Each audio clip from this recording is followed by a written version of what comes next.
సంవత్సరాల తరబడి ఎన్ని మందులు వాడినా మీ మోకాల నొప్పులు తగ్గట్లేదా? ప్రాణ పెయిన్ క్లినిక్ లో అత్యాధునిక చికిత్స. 2 తెలుగు రాష్ట్రాలు నివ్వెరపోయేటువంటి సంఘటన. కృష్ణా జిల్లా గుడ్లవల్లేరు ఇంజనీరింగ్ కాలేజీలో దాదాపు 300 పైగా అమ్మాయిల మీద హిడెన్ కెమెరాలు పెట్టి వీడియోస్ తీసి వాటిని 100 రూపాయల నుంచి 1000 రూపాయల వరకు నీచాతి నీచంగా అమ్మినటువంటి పరిస్థితి. కాలేజీ హాస్టల్స్లోను వాష్రూమ్స్లోను హిడెన్ కెమెరాలు పెట్టడం ఏంటి, వాటి ఫుటేజ్ తీసుకెళ్ళి డబ్బులకి అమ్ముకోవటం, దీని వెనక ఎవరున్నారు, ఎంతమంది ఉన్నారు అనే విషయాన్ని కాసేపు పక్కన పెడితే అసలు జరిగిన సంఘటన పట్లే అది వింటుంటేనే జుగుప్స కలుగుతోంది. ప్రస్తుతం ఇదే విషయం మీద మనతో మాట్లాడడానికి ప్రముఖ సోషల్ యాక్టివిస్టులు ఇద్దరు ఉన్నారు. ఒక ఆవిడ కృష్ణకుమారి గారు, ఇంకొక ఆమె వరలక్ష్మి గారు. ఆమె హెవెన్ హోమ్స్ సొసైటీ నుంచి దాదాపు 7-8 ఏళ్లుగా పర్టికులర్గా ఈ హిడెన్ కెమెరాస్ మీదే వర్క్ చేస్తా ఉన్నారు 2 తెలుగు రాష్ట్రాల్లో కూడా. సో ఇద్దరితో ఒకసారి మాట్లాడదాము. వాళ్ళు ఏం చెప్తారు, ఇలాంటి సమస్యలకి పరిష్కారం దొరుకుతుందా, అసలు దొరకదా, లేదు అమ్మాయిలు ఎలా జాగ్రత్త పడాలి, బాత్రూముల్లో కూడా పెడితే వాష్రూమ్లో కూడా వెళ్ళాలంటే భయపడిపోయేటువంటి పరిస్థితి కాలేజ్ హాస్టల్స్లో ఉంటే వాళ్ళు ఎలా చదువుకోగలుగుతారు, ఎలా ముందుకు వెళ్ళగలుగుతారు? అసలు అమ్మా నమస్తే ఇద్దరికి. నమస్తే. జరిగినటువంటి ఘోరాతి ఘోరమైన సంఘటన, 300 పైగా అమ్మాయిల మీద హిడెన్ కెమెరాస్ తోటి వీడియోస్ తీసింది కాకుండా వాటిని అమ్ముకోవడం ఎంత నీచమైన పని. అసలు వాళ్ళు కూడా అమ్ముకున్న వాళ్ళు కూడా మళ్ళీ స్టూడెంట్సే, వాళ్ళ క్లాస్మేట్సే. అసలు ఏంటి ఇదంతా? ఇవాళ స్టూడెంట్స్ గంజాయి తీసుకోకుండా, సిగరెట్లు తాగకుండా, పోర్న్ వీడియోలు చూడకుండా, ఇంకా డబ్బులున్న వాళ్ళైతే డ్రగ్స్ తీసుకోకుండా, ఇంకా డబ్బులున్న వాళ్ళైతే కార్ రేసింగ్లు పెట్టుకోకుండా ఉంటున్న వాళ్ళు 10%. వీటిలో ఏదో ఒక అవలక్షణం లేదంటే 2-3 అవలక్షణాలు ఉన్న పిల్లలే ఎక్కువైపోయారు. ఈ పర్టికులర్ కేసులో ఆ పిల్లాడు ఆ అమ్మాయిని ఓయో రూమ్కి తీసుకెళ్ళి అక్కడ జరిగిన తతంగం అంతా రికార్డ్ చేసి ఆ అమ్మాయిని అది చూపించి బెదిరించి ఆ అమ్మాయి చేత కెమెరాలు పెట్టించగలిగాడు అంటే అతను ఎంత యాంటీ సోషల్ పర్సనాలిటీగా చూడండి. కాలేజీలు ఎందుకు శ్రద్ధ పెట్టట్లేదు? ఇప్పుడు వారం రోజులైంది ఈ విషయం బయటకు వచ్చి, నిన్నటి నుంచి బాహ్య ప్రపంచంలోకి వచ్చింది. అసలు వారం నుంచి వాళ్ళు చేస్తున్నది ఏంటి, ఏం చేశారు అసలు దీని గురించి? ఇవాళ పిల్లలు గగ్గోలు పెట్టేసి, ఇప్పుడు పైగా ఈవేళ గుడ్లవల్లేరు ఇంజనీరింగ్ కాలేజీలో హాస్టల్స్లో ఉండే అమ్మాయిలు కావచ్చు, అవుట్ సైడ్ నుంచి వచ్చే అమ్మాయిలు కావచ్చు, ఏ అమ్మాయి ఫోటో ఏ విధంగా రికార్డ్ అయిందో అనే ఒక భయం ఇప్పుడు మాట్లాడతారు కొంతమంది. చూడండి, అందుకే ఆడపిల్లల్ని బయటికి పంపించొద్దన్నాం. అసలు ఆడపిల్లలకి రక్షణ లేదు. ఈ ఆడపిల్లలను బయటికి పంపిస్తే చూడండి ఏం చేస్తున్నారు. ఒక స్టూడెంట్ అయ్యుండి ఎంత బాధ్యత లేకుండా వాడితో కలిసి ఓయో రూమ్కి వెళ్ళింది. వాడిని ఏమనరు సమాజం. నేనేమంటున్నానంటే వాడిని ఒక్కడనే అనమన్నాం, ఈ అమ్మాయిని ఒక్కదాన్నే అనమన్నాం.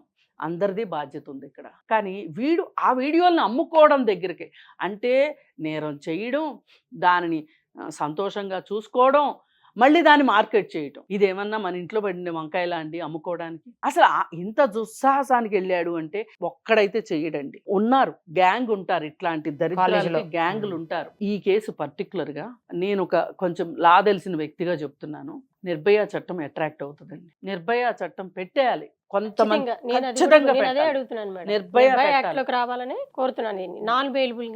అలాగే మనం ఎప్పుడైతే ఇలా చేసేసి ఊరుకోవటం కాదు, నిర్భయ పెట్టేసి ఊరుకోవటం కాదు, చేతులు దులిపేసుకోవటం కాదు, దీనికి విస్తృతమైన ప్రచారం చేయాలి. ఇదిగో ఈ కేసులో అతను, నిర్భయ కేసులో అతను నిందితుడు అని సమాజానికి తెలియాలి.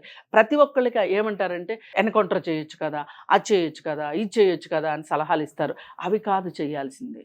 అవగాహన కావాలి, సమాజంలో విస్తృతంగా అవగాహన కల్పించాలి. అసలు నిర్భయ అనే చట్టం ఉంది అని ఎంతమంది రాజకీయ నాయకులకు తెలుసు, ఎంతమంది స్టూడెంట్స్కి తెలుసు, ఎంతమంది లెక్చరర్స్కి తెలుసు. మన దేశంలో దరిద్రం ఏంటంటే చట్టాలు ఇబ్బడి ముబ్బడిగా ఉన్నాయి, ఎక్కువైపోయినాయి చట్టాలు నన్ను అడిగితే. కానీ చట్టాల గురించి జ్ఞానం మట్టుకు ఒకరికి లేదు, చట్టాన్ని గౌరవించాలని కానీ ఆచరించాలని కానీ లేదు. ఈరోజు ఈ పరిస్థితిలో ఇలా మాట్లాడుకోవడానికి కారణం ఇది. నిర్భయ చట్టం ఎప్పుడు వచ్చిందండి? 2013లో వచ్చింది. ఆ రోజు నుంచి ఈ రోజుకి జస్టిస్ వర్మ కమిషన్ చెప్పిన రికమెండేషన్స్ సమాజంలోకి విస్తృతంగా వెళ్తే ఇవి ఆగేయి కాదా? అసలు నా పైన నిర్భయ పెడతారు, నిర్భయ చట్టం పెడితే ఇక నా జీవితం ఫినిష్ అయిపోయింది. అదేదో సినిమాలో అంటాడు చూడండి బ్రహ్మానందం, నేను తెలియాలంటే నీ జీవితం సగం సంకనాకితే కానీ తెలియదని.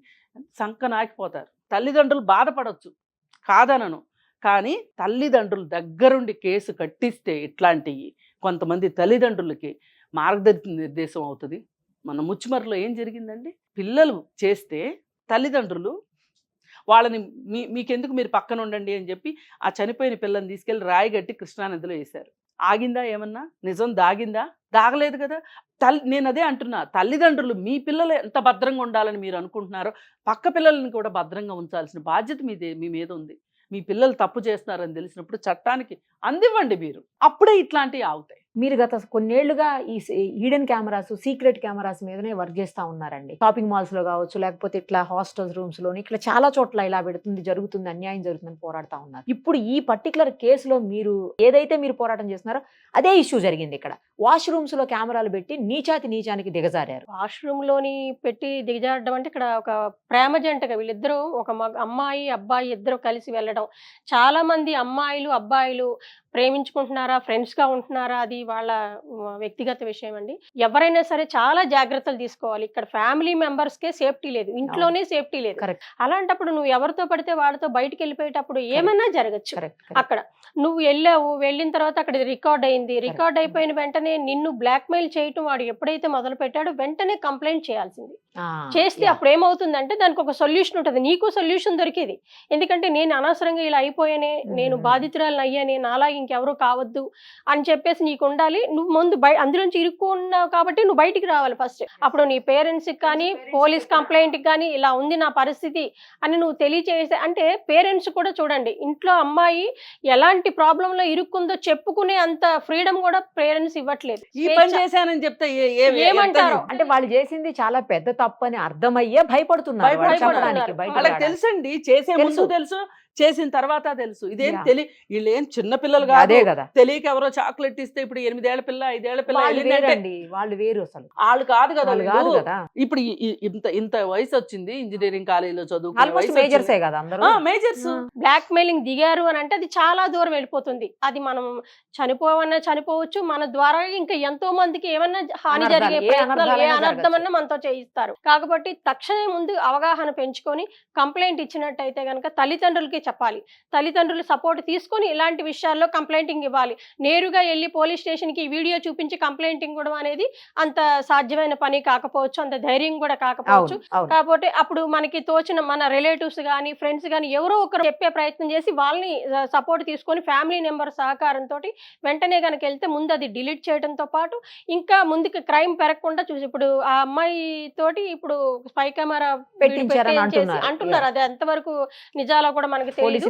పెట్టించేసి ఈ 300 మందిని రికార్డ్ చేసి, ఇది ఏదైనా కామని అంతకు ముందు ఇలాంటివి చాలా జరిగినాయి, చెన్నైలో కూడా జరిగినాయి. ఇలాగే సేమ్ ఇలాగే ప్రేమ జంట అబ్బాయి వెళ్ళి అమ్మాయి రికార్డ్ చేయించేసి చాలా మంది అమ్మాయిలు ఇచ్చారు, చాలా మంది అమ్మాయిలు చనిపోయారు, అస్వస్థత గురయ్యారు, చాలా ప్రాబ్లం ఇన్సిడెంట్ రేజ్ అయింది చెన్నైలో ఈ కేసు. అలాంటిది ఇప్పుడు ఆంధ్రప్రదేశ్ లో చాలా జరిగాయి. ఇప్పుడు హాస్టల్స్ లో, కోచింగ్ సెంటర్స్ లో జరిగాయి, కళ్యాణ మండపాల్లో జరిగాయి. కళ్యాణ మండపంలో రికార్డ్ చేసి 25 మందికి వాట్సాప్ లో పెట్టి బ్లాక్ మెయిల్ చేసిన రికార్డ్ ఆంధ్రప్రదేశ్ లో ఉంది. షాపింగ్ మాల్స్ లో కూడా జరిగినాయి. తర్వాత కళ్యాణ మండపంతో పాటు హాస్టల్స్ రూమ్స్ లోని షూలో పెడితే, ఒక అమ్మాయి వాష్రూమ్ లో పెడితే ఏంటి 150 మందికి ఒకటే బాత్రూమ్ అంటండి. ఆ బాత్రూమ్ సరిపోకపోతే లెక్చరర్ అన్నారంట, నా బాత్రూమ్ నువ్వు వెళ్ళి వాడుకోమనంటే లెక్చరర్ షూలో బాత్రూమ్ పెట్టి అది రికార్డ్ అవుతుంటే ఒక అమ్మాయి అబ్జర్వ్ చేసి షూలో కెమెరా పెట్టారు. షూలో కెమెరా పెట్టి అమ్మాయిని రికార్డ్ చేస్తుంటే ఒక అమ్మాయి మాత్రం దాని మీద అవగాహన ఉన్న వాళ్ళు మాత్రమే తెలుస్తుంది. మామూలుగా వెళతారు వచ్చేస్తారు, హడావిడి ఎవరి పనుల్లో వాళ్ళు ఉంటారు. ఇది అప్రమత్తంగా ఉండాల్సిన విషయం. షూలో పెట్టిన తర్వాత అమ్మాయి ఏంటి అని చూస్తే ఇలా అని జరిగింది. అంటే ఎంతమంది రికార్డ్ అవుతున్నారు, అది సెంటర్ ని క్లోజ్ చేశారనుకోండి. కానీ ఇలాంటి ఇష్యూస్ అన్ని చోట్ల జరుగుతున్నాయి. మీరు బయటకు వచ్చినప్పుడు ఈ ఇష్యూ 300 మంది అని మనకు తెలుస్తుంది. దీని మీద ఒక మాఫియా నడుస్తుంది అక్కడ. ఇండియా మొత్తంలోని జరిగేది మన నేషనల్ వైడ్ ఇష్యూ. ఇది ఇండియా మొత్తంలోని ఇది చాలా ఈజీ మెథడ్ అయిపోయింది. దీనికి కఠినమైన పనిష్మెంట్ అనేది ఏం లేదు, శిక్షలు లేవు. 354C IPC కడుతున్నారు వీడియో ఫొటోస్ తీసి రికార్డ్ చేస్తే. దీన్ని అరెస్ట్ కూడా చేయట్లేదు. కేసు కట్టి కోర్టులో పెడతాడు, 5,000 రూపాయలు బెయిల్ ఇచ్చి బయటకు వచ్చాడు. ఇంత సీరియస్ ఇష్యూలు ప్రతి చోట జరుగుతున్నాయి. మనకి 2 days బ్యాక్ ఇక్కడ కూడా జరిగింది. మన హైదరాబాద్ లోని ఓయూరూమ్ హోటల్కి వెళ్ళే ఒక జంటని రికార్డ్ చేసి వాళ్ళు బ్లాక్ మెయిల్ చేశారు. వాళ్ళు పాపం ధైర్యం చేసుకుని వెంటనే వచ్చారు కాబట్టి బయటకు సరిపోయింది. లేకపోతే ఎన్ని ప్రమాదం జరిగేది వాళ్ళ ద్వారా. ఇలాగా తెలిసినవి బయటకు వస్తున్నాయి. ఇప్పుడు ప్రతి హోటల్లోని చాలా ప్రాబ్లమ్స్ ఉంటున్నాయి. ఇప్పుడు ఇంట్లో కూడా ప్రాబ్లమ్స్ ఉంటాయి. ఇప్పుడు మన ఇంట్లోకి చాలా ఇప్పుడు స్పైకరామ్స్ రెంటెడ్ హౌసెస్ ఉంటాయి, మన ఓన్ హౌసెస్ ఉంటాయి. సో వైరింగ్ లోని పెట్టేస్తారు. వైరింగ్ లో పెట్టేసి అలర్ట్ చేసేస్తే ఇప్పుడు ఒక కొత్త అపార్ట్మెంట్ బిల్డింగ్ గానీ విల్లాస్ గానీ కొంటారండి, వైరింగ్ లో పెట్టి పెట్టేస్తారండి. విల్లాస్ కట్టి ఎలక్ట్రిషియన్ అంతా పెడతారు కదండి, పెట్టి విల్లాస్ గానీ అపార్ట్మెంట్స్ గానీ అన్ని పెట్టేస్తారు. I5 ఫ్యామిలీస్ అందరూ. ఇప్పుడు దాని రిమోట్ కంట్రోల్ అంతా కూడా ఎవరైతే దీనికి మెయిన్ మేనేజ్మెంట్ అంతా ఉంటుంది కదండి, ఆ మేనేజ్మెంట్ చేతిలో ఉంటుంది. ఏ రూము ఎక్కడెక్కడ ఏంటి అనేది వాడికే కట్టిన వాడికే కదా ఐడియా ఉంటుంది. వాడు ఏం చేస్తాడంటే అన్ని చోట్ల ఎక్కడెక్కడ పెట్టాలో పెట్టించి వాడు ఫోన్లో చూసుకుంటాడు ఎక్కడెక్కడ ఉందో అనేది. ఈ రికార్డ్ అంతా వెళ్ళిపోతుందనే సంగతి ఎవరికి తెలుసండి? ఇప్పుడు మనం రెంటెడ్కే వెళ్తాం, రెంట్ హోమ్ తీసుకుంటాం, అన్ని చెక్ చేస్తాం, వెళ్తాం, మీటర్లో పెడతారు. అది మీటర్లో మనకి జూబ్లీ హిల్స్ లో కూడా జరిగింది కదా, మీటర్లోని రెంటెడ్ హౌస్ పెట్టారు. అమ్మాయిలు వేరే చోట నుంచి వచ్చి రూమ్ తీసుకొని ఉంటే అమ్మాయిని 12 రోజులు రికార్డ్ చేశారు. పాప మా అమ్మాయి రాత్రి వెళ్ళిపోయింది. ఏం చేశారండి? కేసు కట్టారు, కోర్టులో వేశారు. ఇప్పుడు ఈ 300 పైగా వీడియోస్ తీసారంటున్నారండి. అసలు ఎక్కడెక్కడికి పోయాయి? ఎందుకంటే 100 రూపాయల నుంచి 1000 రూపాయల వరకు అమ్ముకున్నారని చెప్తున్నారు. అవును, అవి ఎక్కడెక్కడికి పోయాయో అవి అసలు ఈ డేటా ఇలా బయటకు వచ్చిన తర్వాత అది ఎక్కడికైనా చేరిపోయే అవకాశం ఉంటుందండి. ఒకసారి డేటా బయటకి రిలీజ్ అయిపోయిన తర్వాత అదేమైనా ఒక హార్డ్ డిస్క్ లో ఉందా లేదంటే ఒక ఫోన్ లో ఉందా మీరు వెళ్ళి పట్టుకోవడానికి? ఇప్పుడు 300 మంది అంటే 300 మందికి ఎంత మందికి స్ప్రెడ్ చేసి ఉంటారు, ఎన్ని వేల మందికి అది వెళ్ళిపోయి ఉంటుంది. అది అమ్ముకోవడం అంటే ఈ 300 మంది లెక్కలోకి వచ్చిన వాళ్ళు అమ్ముకుంటారని కాదు కదా, ఎంత మంది నుండి పట్టుకుంటారు వాళ్ళు. వెంటనే ఒక ఫోన్ సెకండ్స్ లో ఒక గ్రూప్ లో పెట్టామంటే కొన్ని 1000 మందికి వెళ్ళిపోద్ది. అలాంటిది ఒక సైట్ లో పెట్టామంటే కొన్ని లక్షల మందికి వెళ్ళిపోద్ది. ఎంత మంది గోప్యత, ఇప్పుడు ఎన్ని కుటుంబాలు ఇలాగా ఎంతో మంది సఫర్ అవుతున్నారు కదా. అసలు ఇంత దారుణమైనటువంటి మైండ్ సెట్ ఎట్లా అమ్మా? ఇంత తప్పుడు చిన్న ఏజే కదా. ఒకటండి జరిగింది, దీని మీద విచారణ ఒక పక్కన జరుగుతూ ఉండాలి. ఇంకొక పక్క చేయాల్సింది ఏంటంటే ఎవరైనా సరే ఇలాంటి విషయాల్లో, ఇది మనకి టెక్నాలజీ వల్ల వచ్చిన దుష్పరిణామం. టెక్నాలజీ మంచికి చెడుకి రెండిటికి వాడుతున్నారు. కాకపోతే ఏంటంటే మంచి కంటే చెడుకే ఎక్కువ వాడుతున్నారు. అంటే మంచిగా తీసుకునేవాడు మంచిగా తీసుకుంటున్నారు, చెడుగా తీసుకునేవాడు మాత్రం దాని పరంగానే పోతున్నారు. ఇప్పుడు మనం చేయాల్సింది ఏంటి? అసలు ఈ కేసు వల్ల మనకు వచ్చిన గుణపాఠం ఏంటి? ఏ ఏరియాలో మనం జాగ్రత్తలు తీసుకోవాలి? అసలు ఇప్పుడు ఈ చేసింది ఎట్లా బయటికి తీయాలి అంటే, ఇక్కడ ఎవరి అబ్బాయి ఉన్నా ఎవరి అమ్మాయి ఉన్నా ఆలోచించాల్సింది లేదండి. చేయాల్సింది ఏంటంటే, ఇప్పుడు ఎవరైతే అబ్బాయి ఆ కళ్ళజోడు పెట్టుకున్న అబ్బాయి పెట్టించింది అతను అమ్మింది, అతను కొంతమందికి అమ్ముంటాడు, ఇతని దగ్గర అది కూడా నిజమే. ఒకళ్ళు వీడు అమ్ముతాడండి డబ్బులకి, ఇంకొకళ్ళు అలాగే చూసుకొని వాడు ఇంకో 10 మందికి అమ్ముతాడు కదా. అందుకని నేనేమంటున్నా అంటే, ఇప్పుడు ఇతన్ని విచారిస్తే ఇతను కక్కుతాడు, కక్కకుండా పోడు. 5గురికే అమ్మాడా వీడు, 10 మందికి అమ్మాడా, వాళ్ళ నెంబర్లు ఇస్తారు. ఇప్పుడు ఇది అమ్మడం ఎంత తప్పు, కొనడం కూడా అంతే తప్పు, అంతే నేరం. అసలు నువ్వెందుకు కొన్నావు? ఇదేంటో చెప్తేనే కదా కొంటావు, చెప్పకుండా ఎందుకు కొంటావు? కొనం కదా, ఇదేం బంగారం కాదుగా డైరెక్ట్గా షాప్కి వెళ్ళి కొనుక్కోవటానికి, లేదంటే ఎవరైనా అమ్ముతుంటే కొనుక్కోవటానికి. అందుకని ఇన్వెస్టిగేషన్ ప్రాపర్గా చేస్తే ఇతను కొన్ని పేర్లు చెప్తాడు ఖచ్చితంగా. ఇతను ఈ నేరం ఎట్లా చేశాడు, ఎందుకు చేశాడు, ఎలా చేశాడు మొత్తం చెప్తాడు. మనకి ఇంకొక పొరపాటు ఏం జరుగుతుందంటే, మన దేశంలో ఒక నేరం జరిగిందనుకోండి, నేరం జరిగిన తర్వాత నుంచి ఆలోచిస్తాం మనం. నేరం హఠాత్తుగా జరగదండి. నేరం జరగటానికి ముందు కొంత బ్యాక్గ్రౌండ్ స్టోరీ ఉంటది. అంటే అది జరుగుతూ ఉంటది, మనకి బయటికి తెలుసుకునేసరికి టైం పడుతుంది. నేను అనేది అది కాదు. ఇప్పుడు ఈ విజయ్ అనే అబ్బాయి ఈ నేరం చేయడానికి ముందు వాడి ప్రవర్తన ఏంటి, వాడు ఎందుకు ఇలా చేశాడు? ఇది విజయ్ ఒక్కడే కాదు, ఇంకా ఎవరున్నా సరే చేసిన వాళ్ళని అదొక కేస్ స్టడీగా తీసుకొని ఇన్వెస్టిగేషన్ చేసి దీన్ని ఒక సైంటిఫిక్గా ఇలాంటి మనస్తత్వం ఉంటే ఇలా చేస్తారు, ఈ యాంటీ సోషల్ పర్సనాలిటీ ఉంటే ఇలా చేస్తారు అనేది మనకు విషయం తెలిస్తే మనకి ఇంకొక నేరం జరగకుండా ఆపగలుగుతాం. ఇప్పుడు ఇది జరిగింది కదా, ఇక రేపటి నుంచి ఏం చేయాలి అంటే, వేళ వరకు శిక్షించేసి ఊరుకుంటే సరిపోదండి. సరే మీరు పట్టుకున్నారు కదా, ఎలుకలను పట్టుకుంటారు ఎంతో కొంత కష్టపడి, వాళ్ళని శిక్షించినంత మాత్రాన ఈ నేరం ఆగదండి.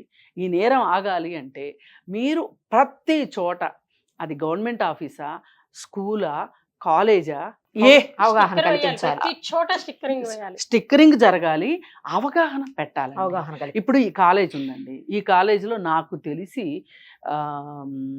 ఏమైనా ఇంటర్నల్ కంప్లైంట్స్ కమిటీ ఇట్లాంటి ఏమీ కూడా ఉన్నాయని నేను అనుకోను. ఉంటే ఏం జరిగి ఉండేదంటే, కనీసం ఆ అమ్మాయి ఒక 2 లెక్చరర్స్ తోటి, ఒక 2 స్టూడెంట్ రిప్రజెంటేటివ్లతోటి, అలాగే ఇంకా అవుట్ సైడర్స్ ఎవరితోటైనా ఒక కమిటీ ఉందనుకోండి, ఏ అమ్మాయికైనా ఏ అబ్బాయికైనా అన్యాయం జరిగింది అనుకోండి, ఆ కమిటీ దగ్గరికి వెళ్ళి చెప్పుకుంటారు. ఆ కమిటీ యొక్క విశిష్టత ఏంటి అంటే, వాళ్ళు చచ్చినా ఈ కేసుల గురించి బయట చెప్పరు, వివరాలు గోప్యంగా ఉంచబడతాయి. కాన్ఫిడెన్షియాలిటీ ఇక్కడ చాలా ఇంపార్టెంట్. ఒక రకంగా కౌన్సిలింగ్ సెంటర్ అనుకోండి, అట్లాంటిది ఏదన్నా పెట్టారనుకోండి, ఇదిగో చూడండి నేను తెలుసో తెలియకో అబ్బాయితోటి ఓయో రూమ్కి వెళ్ళాను, వెళ్తే నన్ను ఇట్లా బ్లాక్మెయిల్ చేస్తున్నాడు, నేను ఇలా కెమెరాలు పెట్టమని నన్ను బ్లాక్మెయిల్ చేస్తున్నాడు అని ఆ అమ్మాయి ఒక చెప్పుకునే ప్లేస్ ఉందనుకోండి, ఇప్పుడు అందరూ వెళ్తారా లేదా, ఉపయోగించుకుంటారా లేదా వేరే విషయం. ఒక్కళ్ళు ఉపయోగించుకున్నాం, ఆ సెంటర్ పెట్టినందుకు ఉపయోగమే కదా. వెళ్ళి ఆ అమ్మాయి కనుక అక్కడ చెప్పుకోగలిగితే కనుక ఇంత పెద్ద వ్యవహారం జరిగి ఉండేదిగా. ఇట్లా ప్రతి చోట జరగాలి. చాలా బాగా ఎక్స్ప్లెయిన్ చేశారు, అన్ని కూడా ఎలాంటి చర్యలు తీసుకోవాలి, వాటికి పరిష్కార మార్గాలను కూడా సూచించారు. Thank you so much. Suman టీవీలో మీ పర్సనల్ అండ్ బిజినెస్ ప్రమోషన్స్ కోసం కింది నెంబర్కి కాంటాక్ట్ చేయండి.